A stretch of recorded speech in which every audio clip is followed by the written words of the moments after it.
Welcome to the SoberQ podcast. Hi, my name is Lisa and I'm an alcoholic.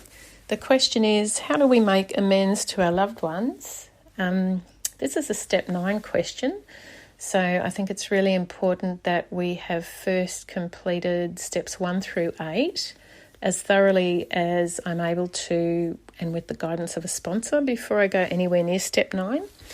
I remember in early recovery, I really wanted to jump ahead and start fixing some of the damage that I'd caused in my drinking, especially with my loved ones. And it was explained to me by my sponsor and by other older sober members that, the steps are in an order for a reason, and it's really important to respect that order and to trust that order and to do each step as thoroughly as we're able to before we move to the next step. And I can see now that how important that is. I would not have been equipped to do any of my amends justice if I'd tried to do them before I'd done steps 1 through 8. With my loved ones, specifically, I think I identify as having my mum, my husband and our 2 kids as my closest loved ones. My husband and my son were pretty straightforward, went pretty smoothly.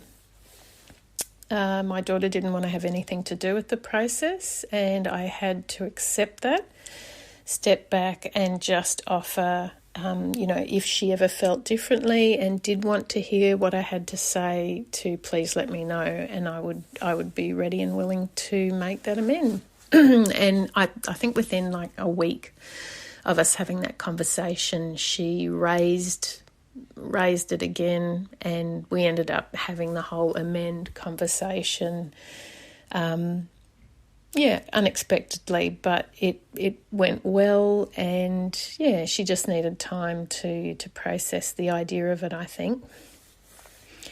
My mother, I was not immediately willing to make an amend with.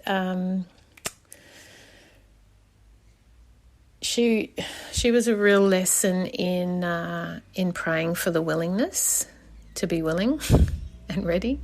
And I did eventually, after quite a bit of prayer and some time, I did have the willingness to make that amend with her, and it went pretty well as well.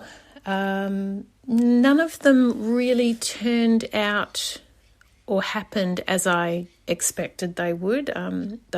Each one emphasised to me that I'm not to know how an amend is going to sort of what it's going to result in. That's not why I'm there.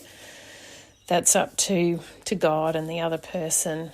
I'm just there to clean up my side of the street and to offer my amends and ask if there's anything else I can do to make things right. And also, once I've said my piece, I need to ask if that person I'm making the amend to has anything they'd like to add. And then I need to sit there and be quiet and listen. And I need to let them say anything and everything they need to say. I mustn't judge or criticise. I'm just listening. I made sure I had also asked at the end of that if there's anything else that they wanted me to do, and I needed to be prepared to do it.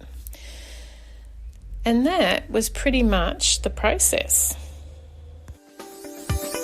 If you would like to share your experience on a recovery question, visit the SoberQ podcast website at soberq.com. Thanks for listening.